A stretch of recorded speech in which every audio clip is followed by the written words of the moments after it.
BBC World Service. The news read by Brian Empringham. The East German leader, Mr. Erich Honecker, is in France on his first visit to any of the Western powers overseeing Berlin.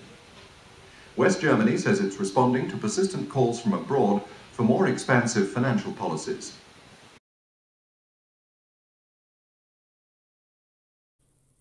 BBC World Service. The news read by Brian Empringham. The East German leader, Mr. Erich Honecker, is in France on his first visit to any of the Western powers overseeing Berlin. West Germany says it's responding to persistent calls from abroad for more expansive financial policies.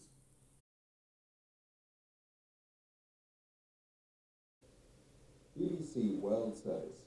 The news read by Brian Empringham.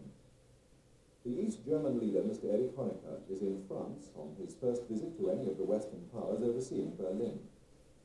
West Germany says it's responding to persistent calls from abroad for more expansive financial policies.